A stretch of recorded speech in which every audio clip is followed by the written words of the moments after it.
So I will get started until then, and we'll work around that.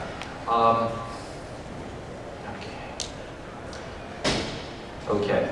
Thank you for being here. I honestly can't shower enough accolades for Heroes Con promoter Shelton Drum and the entire convention staff, especially Andrew Mansell and Rico Renzi for all their ongoing assistance and support in making this event happen every year. It's clear that Shelton supports ink artists and the quality work that they bring to our medium, and I think I can speak on behalf of the inkers in our community that we are proud and honored to have him and his staff at our corner. I'm Bob Ballman, and for over 2 decades I've been an inker, not a tracer, an inker.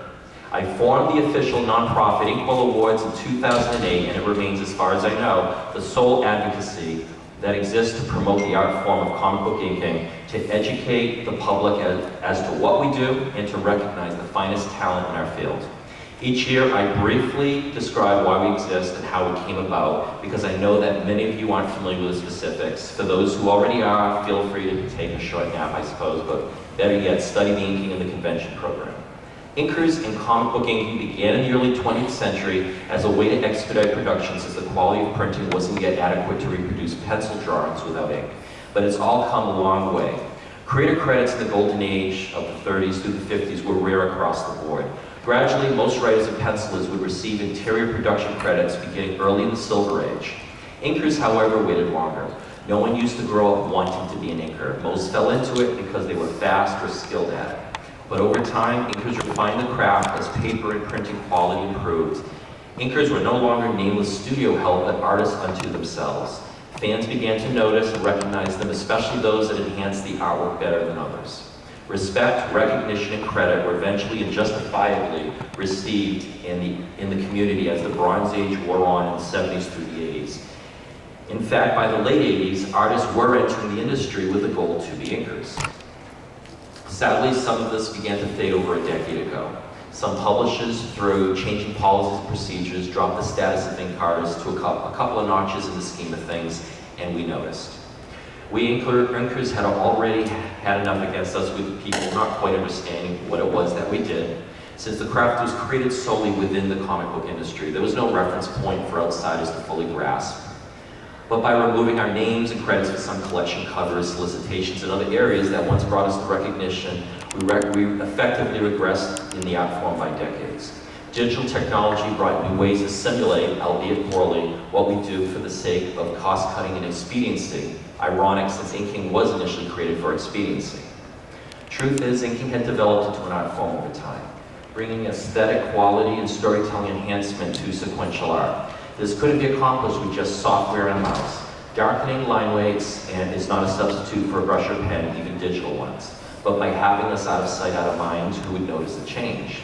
Some ink artists grumbled, though softly, within forums and mailing lists, in a business where sales had suffered a downward spiral, and inking had been demoted once again to that of a production skill, one dare not groan too loudly for fear of being labeled as problematic. So among talk and suggestions in late 2007, I formed the bare bones of the Inkwell Awards simply because someone had to do something positive, something that could act as an advocacy for inking, not an activism of opposition. We had to educate others about what we do, we had to promote what we do and who does it, and appreciate the best of our craft. If we didn't, who would?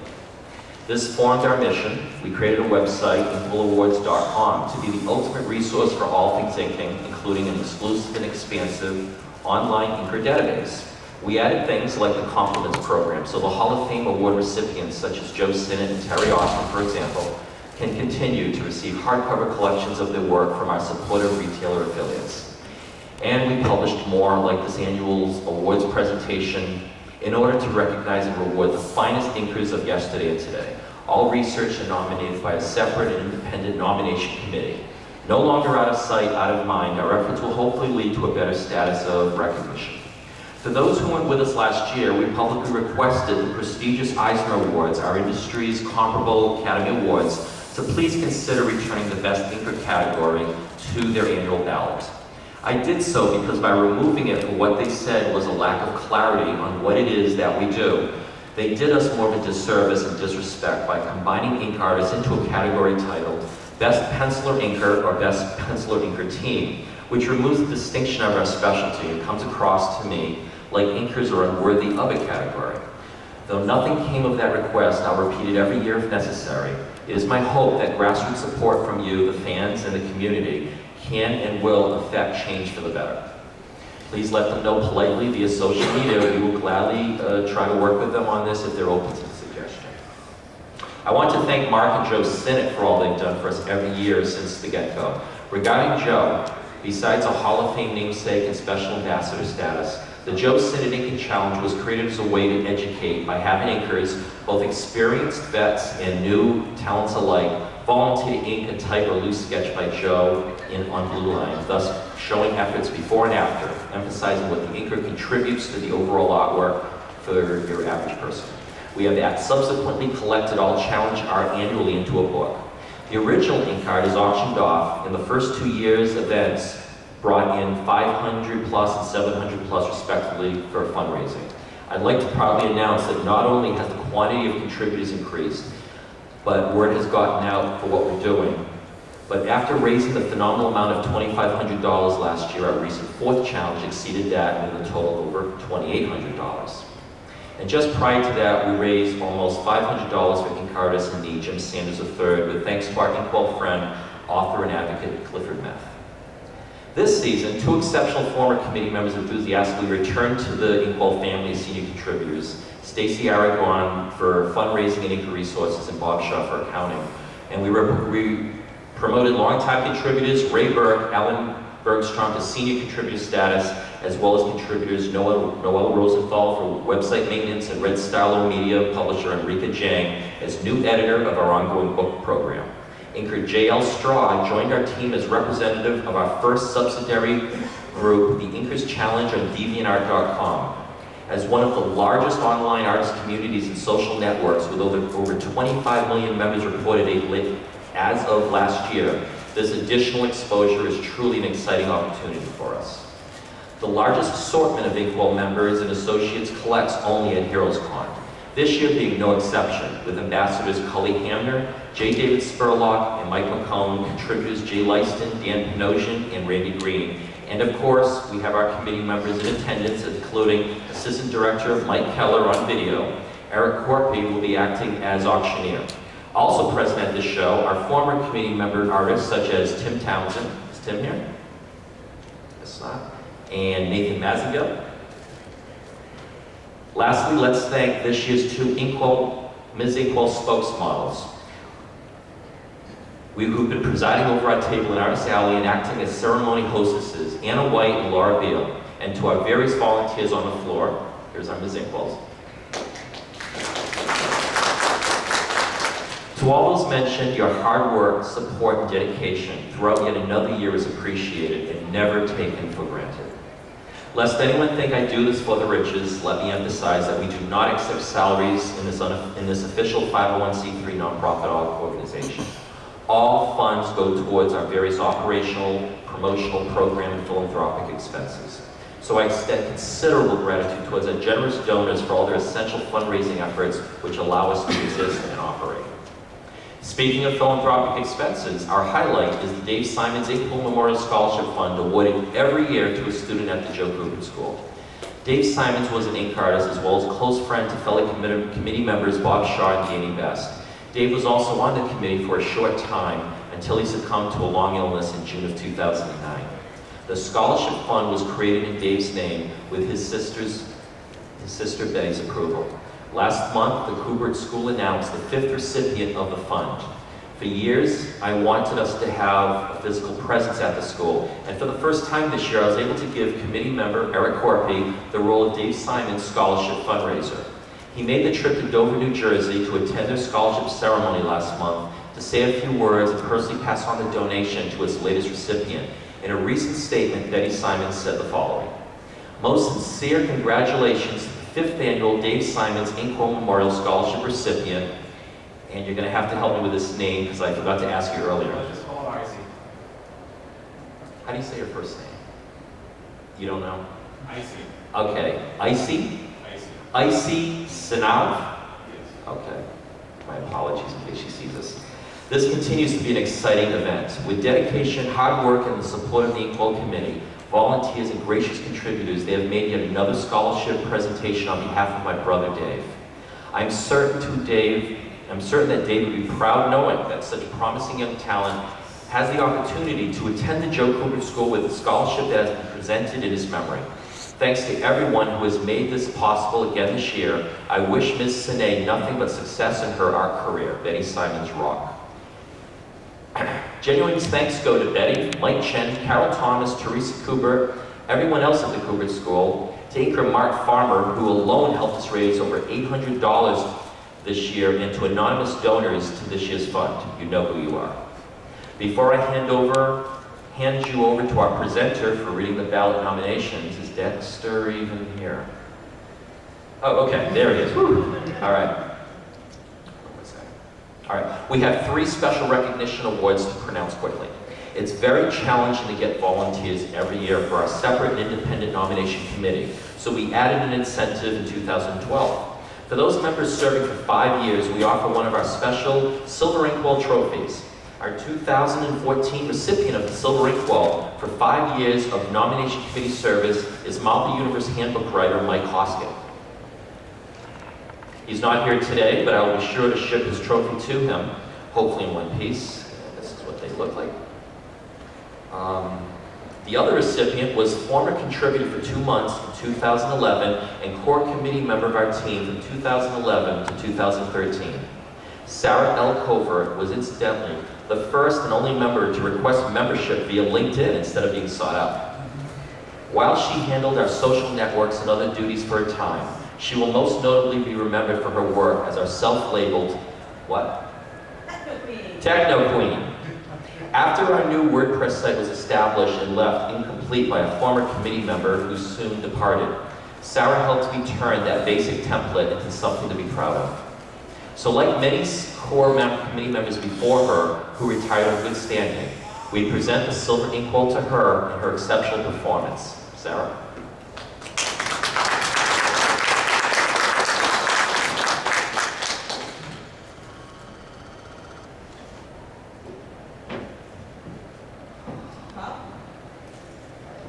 Just real quick, so we don't take too long.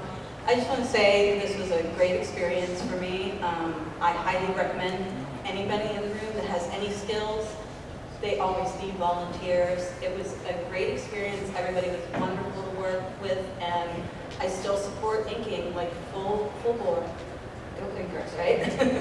Okay, so thank you, everybody.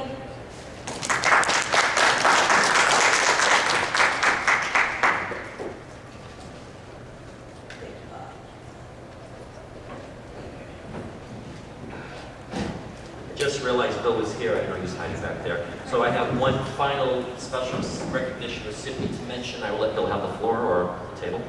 Our third and final recipient was Les, the last active founding member other than myself to remain on the team until last summer, a total of 6 seasons. After I wrote an article in my Inkblots column in Sketch Magazine about the hypothetical Inkwell Awards event in 2007, it was Jim Turnus's Inkwell Yahoo group mailing list that I decided to follow up on with and discuss amongst my fellow inking peers about making this all a reality. I formed my original core committee with members from that list, such as inker Tim Townsend, writer Daniel Best, my Sketch Magazine editor Bill Nichols, and rounding off the team with inker Jim Tornes himself. At one point or another, Jim's duties included almost everything, but a couple of highlight examples include setting up the original website with Danny Best in the winter of 2008, and he was involved with convention fundraising. In 2010, he asked me to handle the duties of book production after Bob Shaw had created our first fundraising sketchbook the year before. With me, he set up the annual donations and result book for 5 issues, the last with a variant edition, and 2 Joe Sinnott Inking Challenge collections, 8 books in all. He's also the guy who sets up the online ballot on our website every week and still does in his representative role as senior contributor. When the ink flows through your veins, it's hard to kick us to the curb. I present the final version of the original Silver Inkwell design trophy to Jimmy Tornes. These were the original Silver Inkwell trophies, and apparently the vendor went out of business, unfortunately. So the last one that we gave offer to him because of the time he was put in there. For of course, the first time in years, Jimmy didn't make this convention, so I will bring it back to him in Massachusetts.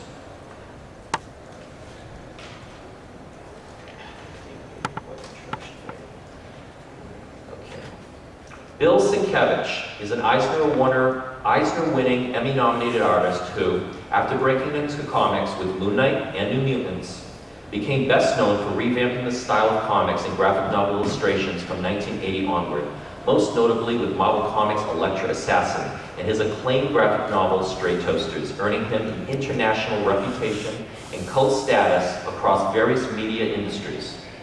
He's one of the most expressive, versatile inkers in the history of comics. Ladies and gentlemen, we are very proud to introduce our guest of honor, the man with the most misspelled and mispronounced name in the industry, Bill Sienkiewicz.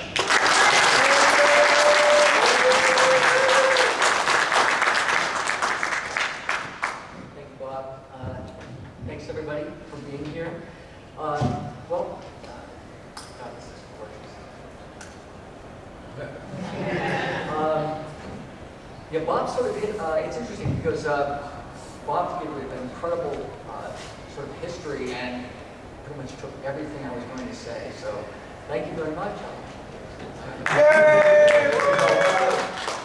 There's a misnomer. I've been trying to think over the years, you know, some of the things I wasn't aware of that Bob was talking about, that certain award categories were sort of blended or done away with. And I think it's a great disservice to inking, to the inkers. But I do a lot of inking, a lot of finishing, and I'll get into a little bit of what that sort of entails. But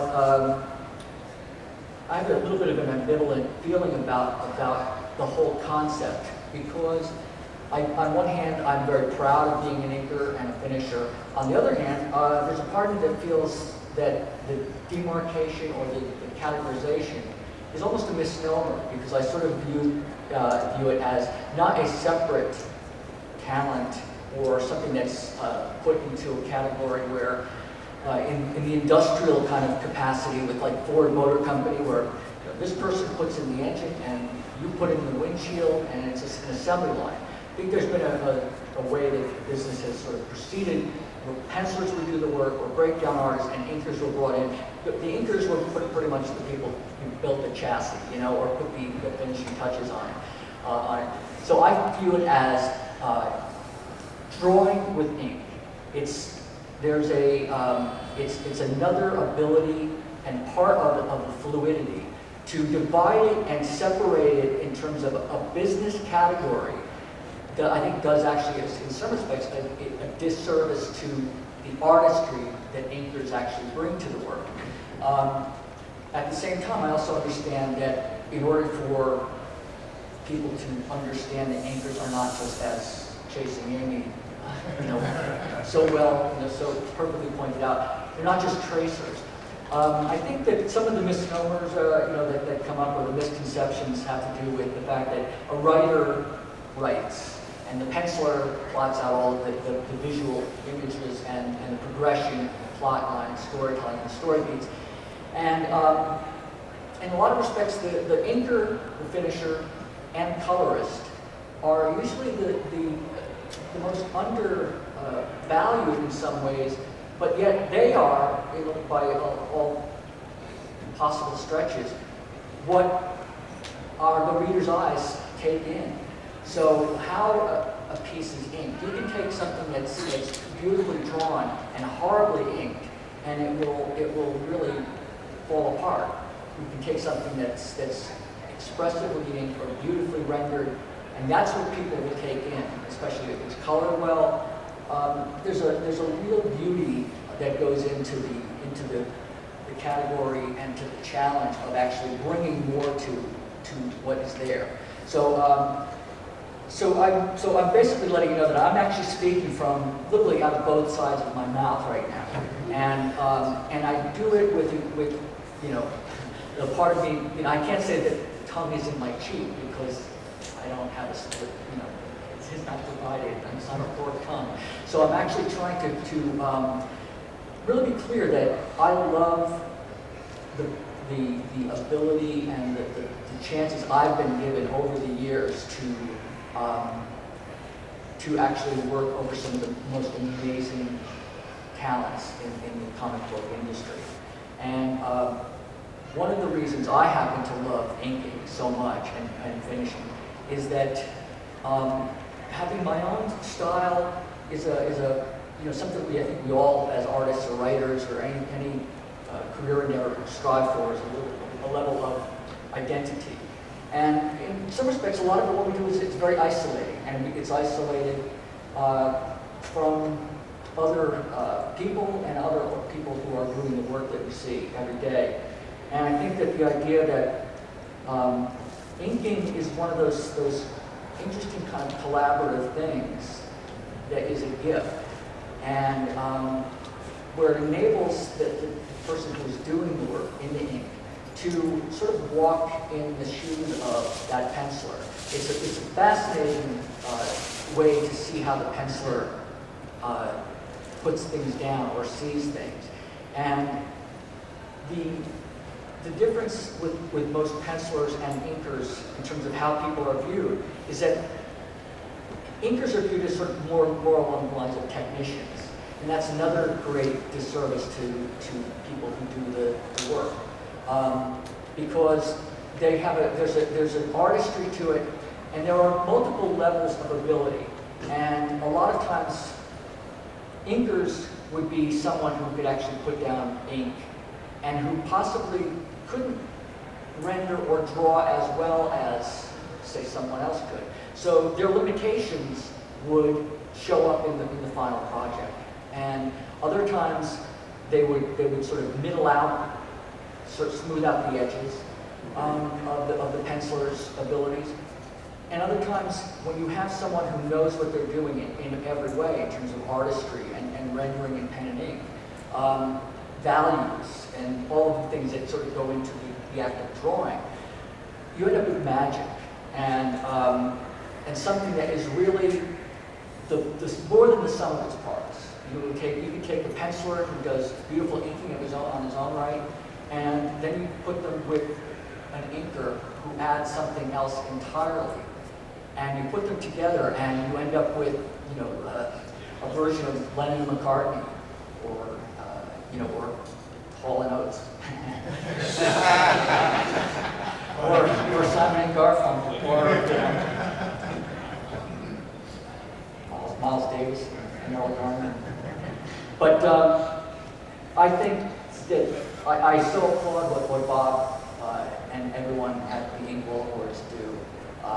It's a viable, valid need and category to give attention to people who really do deserve it, and to an art form that deserves it. And again, I say that knowing that I'm sort of bifurcated here in the sense that it's all about drawing. And I guess in some respects that's the biggest compliment I could give it, the actual designation of inker or finisher, is that they are not a cog in the wheel. They are artists, and they should be treated as such and be recognized as such. And with that, I will turn the table back over. And thank you so much for coming in. Thank you.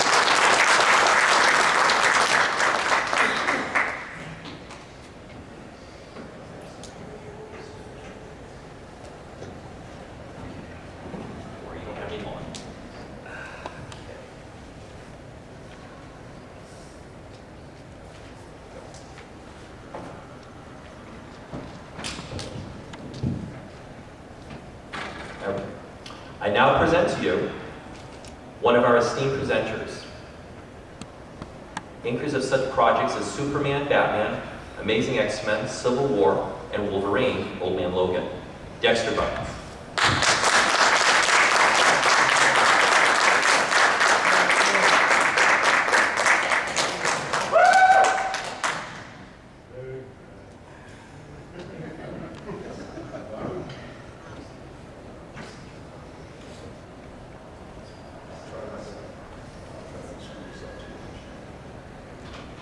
Good afternoon, everyone.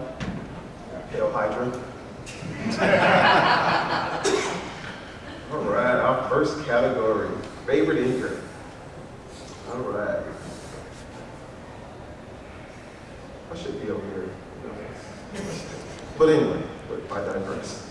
Our nominees are Richard Friend, Jonathan Galapian, Wade Von Graubadger, Jay Lyston, Danny Mickey, and Noam Ratman. And the winner is...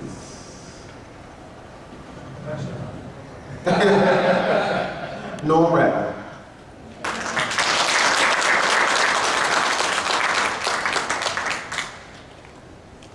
We have a tradition, Norm, is Inkwell will escort you. Really?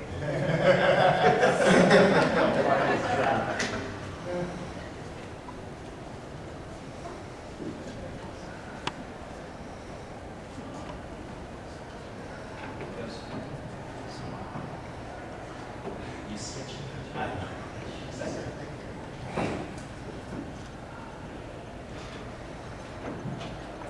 I didn't think I was going to be first. Yeah, you know, I've been doing this for 22 years, and, you know, this is one of the coolest things that could happen, being home, in your house, alone, just sitting at the table. And then, you know, and coming to these shows, and people coming up and going, you know, I like what you do. And, you know, being an inker, it's like I'm not really used to that because, you know, it's a writer and penciler. But when they recognize what I do to the penciler, I mean, that's like the best feeling ever, being an inker. And then to be nominated for favorite inker and then to receive the award, I mean, I'm just speechless. So, like, you know, I really want to thank DC Comics for appointing me for so many years, and all the pencilers who they teamed me up with last year, especially my pencil so I usually work with Dan Jurgens, she's over him, and Brett Booth, and you know, all the fans and pros who voted for me for this award, and yeah, I mean, and you know, my family, I mean, everyone who has significant other or wife, husband, know that we just work so many crazy hours, and for my wife Tamara to support me in that, I mean, I love her so much, so she's a big part of this as well.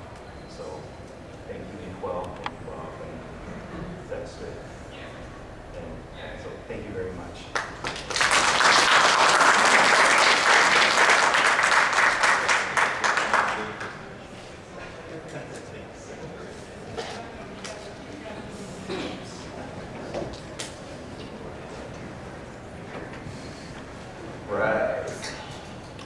And our second category of the day is most adaptable inker. Ink artists showing exceptional ink style versatility over other pencil artists in 2013 Interior Cover Date American Comic Book Material. Our nominees are Juan Castro, the great John Dale, Jonathan Glapion, Scott Hanna, and Jay Lyston. And Walden Wong. Excuse me, sorry, Walden. And our winner is Walden Wong.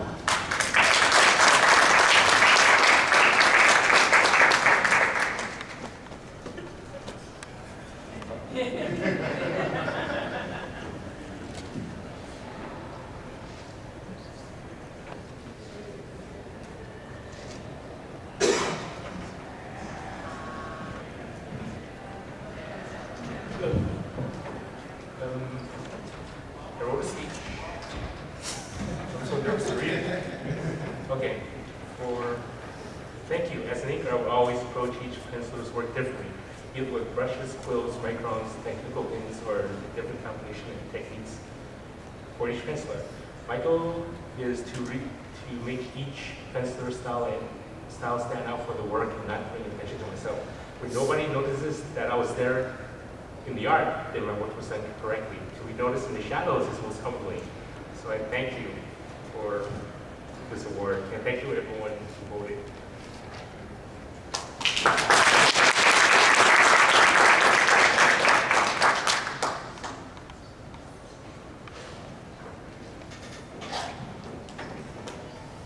Right.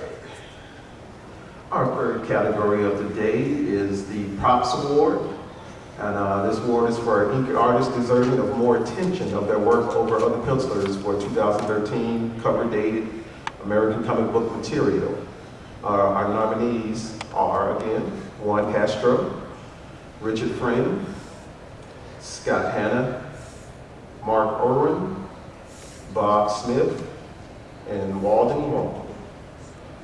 Walden, come on back up.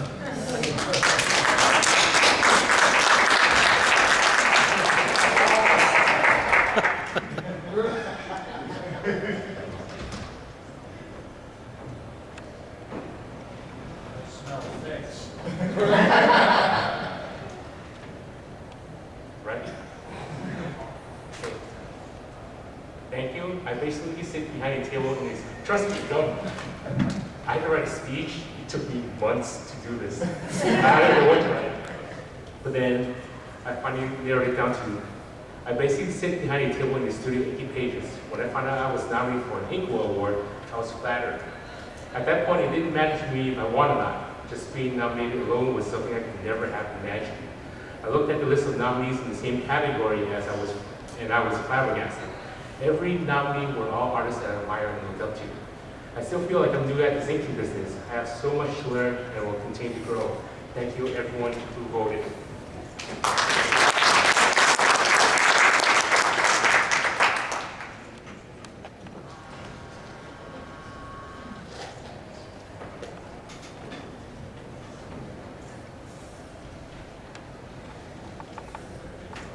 All right, our fourth category of the day is for the SPAMI Awards, which stands for Favorite Small Press and Mainstream Independent 2013 Interior Cover Dated American Comic Book Work over another artist, none, Marvel or DC. Our nominees are Juan Castro, Stefano Guardiano, I knew I was going to mess that up, Phyllis Novin, Andrew Peapoy, Cliff Rathorn, Bob Smith, and Keith Williams. And our winner is Andrew Peapoy.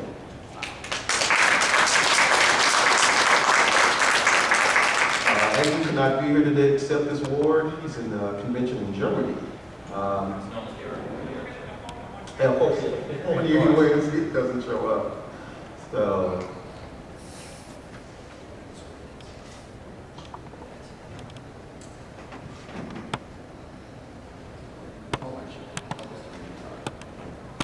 Left an acceptance statement. All right. I'm sorry I can't be there. I had a previous commitment at another convention this weekend. I'll keep this short. Thanks for the Inkwell Awards for nominating me, and to everyone else who voted for me in the SPAMI Award. While I've been nominated for and even won awards before, it was usual part of the team on some projects. And I was probably the only one who voted for it because I inked it. So it's nice to be winning an award specifically for my inking work, which is 90% of what I do in comics. And especially nice to be recognized this year, my silver anniversary in the business. This award recognizes my work in small press, independent, mainstream comics, and those have always been a part of what I do. Either because I wanted to, or honestly sometimes because I had to. I've never been limited myself to the big two. Part of what kept me, part of what has kept inking fun and interesting for me all these years is the variety. Being able to go from inking superheroes like X-Men to funny animal books like Sonic the Hedgehog. On these days, going from Fables to The Simpsons. I never felt like my job as an inker was to impose my look on a penciler. Instead, I look at my job as bringing out the best in the penciler style and what best fits them. And fortunately, I've been adaptable enough to be able to do that in a variety of styles. That allows me to work for small or independent publishers and all sorts of comics, keeping me both employed and entertained in this crazy biz for 25 years. I consider myself very lucky to have had a career, and I hope to see you at the Inkwell Awards in the near future. maybe if I'm really lucky, also in another 25 years. Thanks again.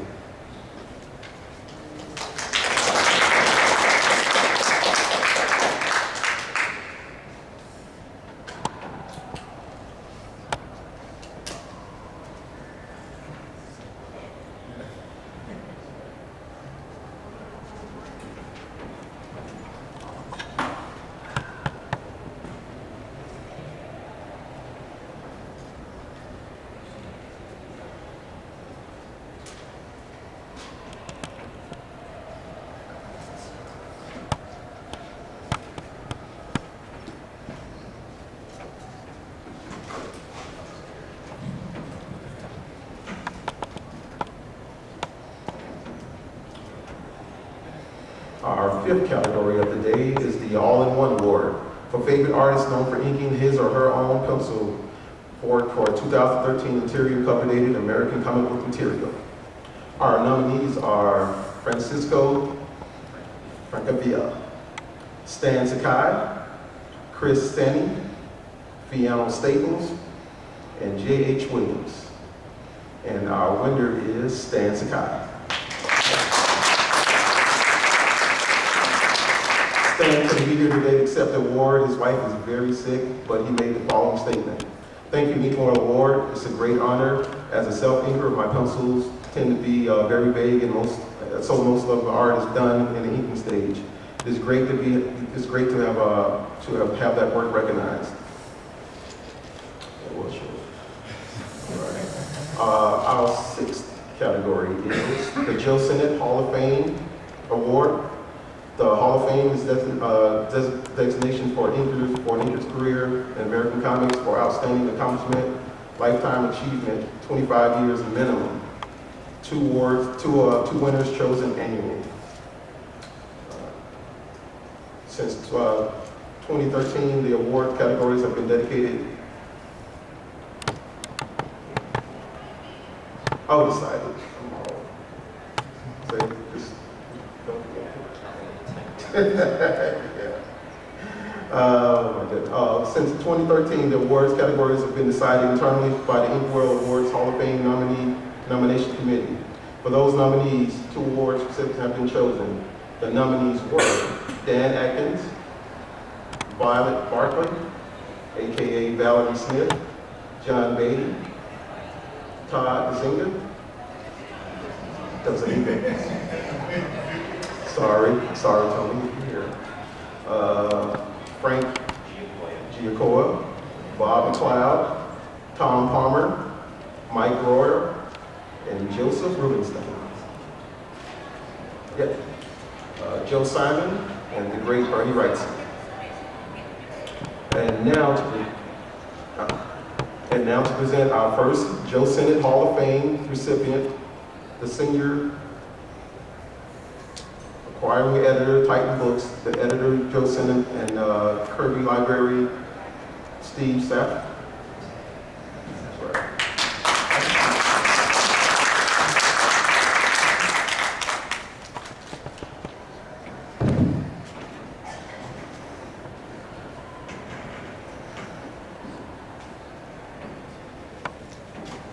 Joe Simon had the advantage of doing it, I think, in many ways, the perfect way to become such an exceptional inker.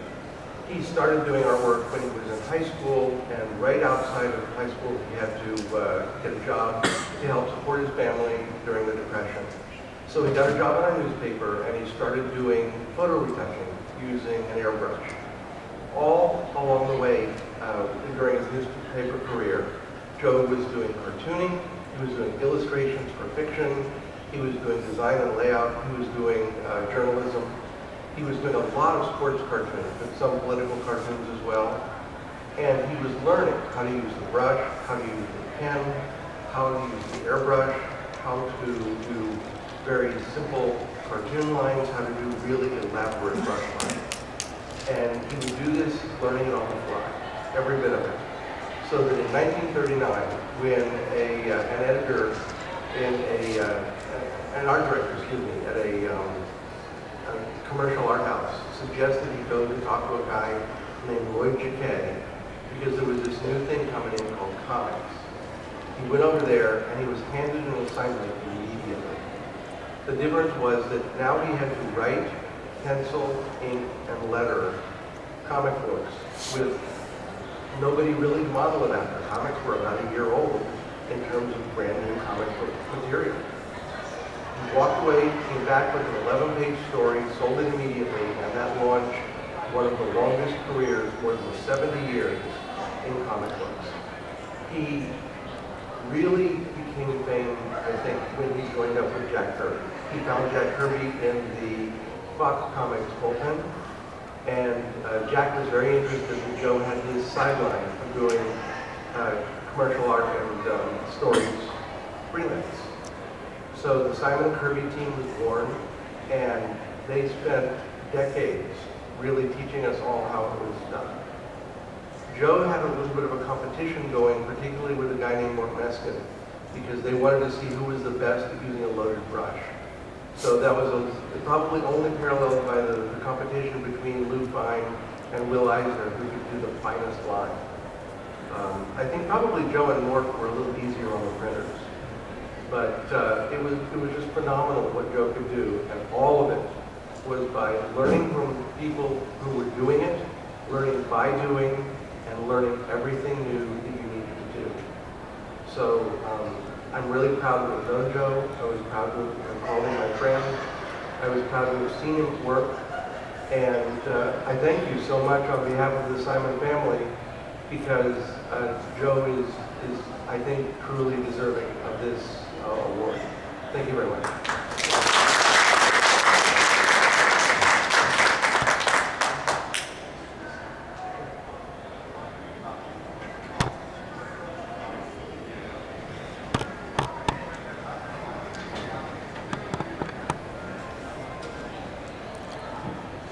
All right, thank you, Steve.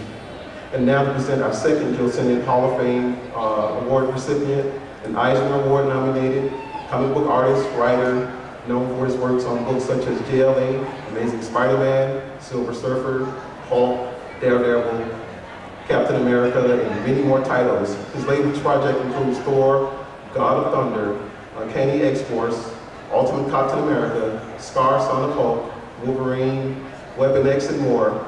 He's also worked as a costume illustrator for the 2007 Will Smith film, I Am Legend, and the 2010 Nicolas Cage fantasy film, The Sorcerer's Apprentice. Welcome to the podium, Ron Gardner.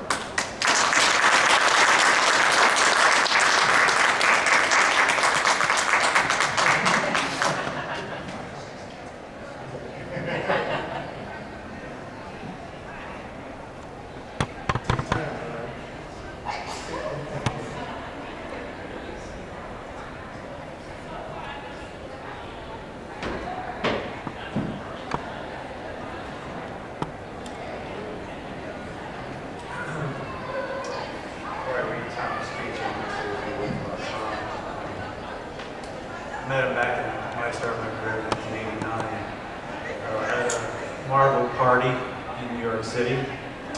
And he's one of the few people that I get tongue-tied when I speak about him or to talk to him because of how much of an impact he's had in this field over the last years.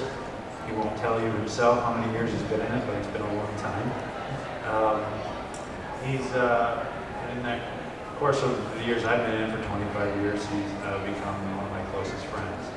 So I'm really, really honored that he would even ask me to come up here and accept this on my behalf.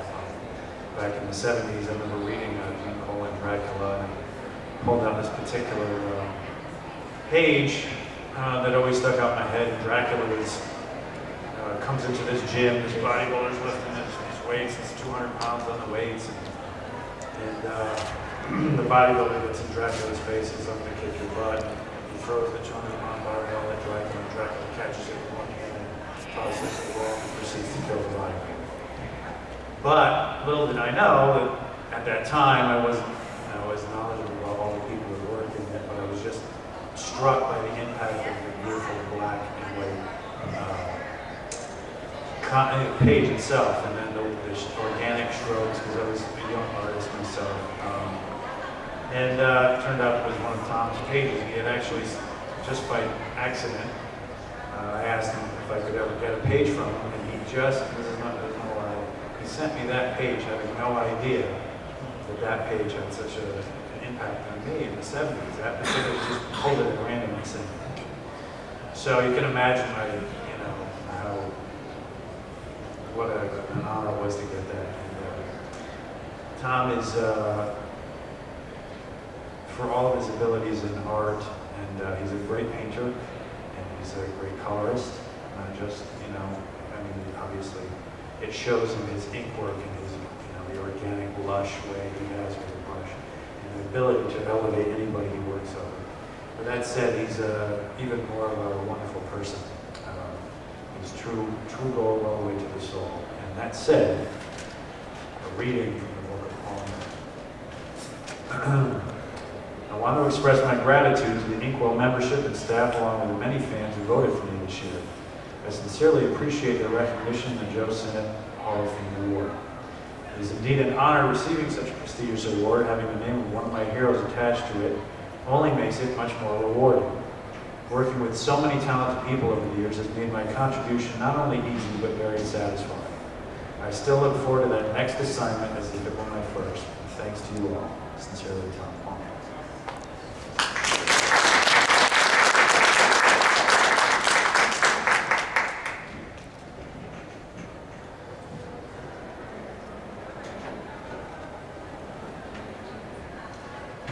Thanks, Ron.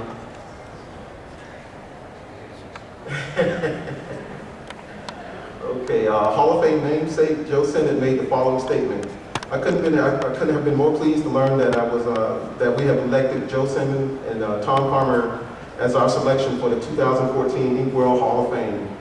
Joe was, of course, one of my favorites way back in the 1940s when I was just about 14 and an early fan of what was something called new comic books.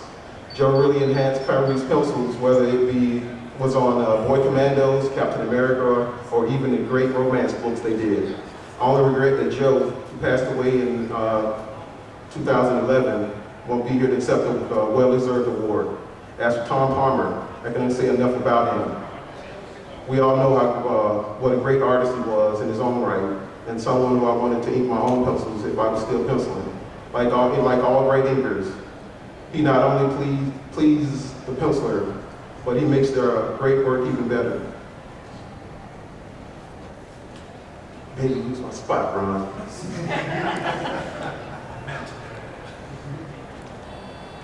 Again, what a combo to be entering in the Hall of Fame together. Joe and Tom, truly two of the greats.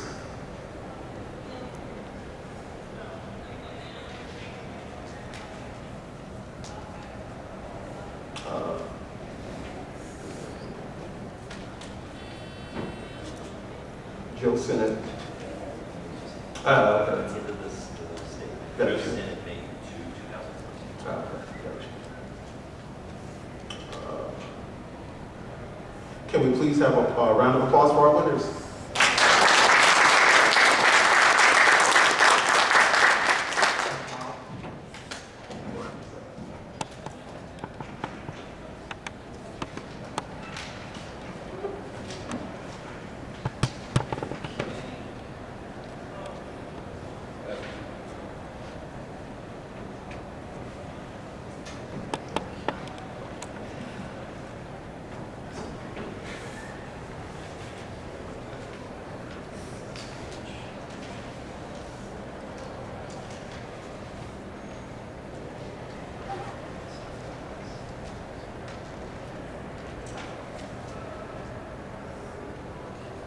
Okay. Thank you, Dexter. Sorry about that. We will conclude the awards presentation and allow the audience and the press the opportunity to ask our award recipients any questions they may have and take photos. Remember, you can watch and bid in our live auction handled by auctioneer Eric Corpy and assisted by the lovely Ms. Inkwells here in this room. You can also donate $15 for our new 2014 Herald's Con Joe Sinnott Inking Challenge and Results Cherry Album at our table number 308, now on sale in Artist Alley, now while supplies last. Thank you all immensely for coming, and we look forward to seeing you again in 2015. Walden, Norm, if you'd like to come up here, please, in case we can have a Q&A. Actually, Steve, same thing with you. Ron already left in case anyone has any questions regarding Joe.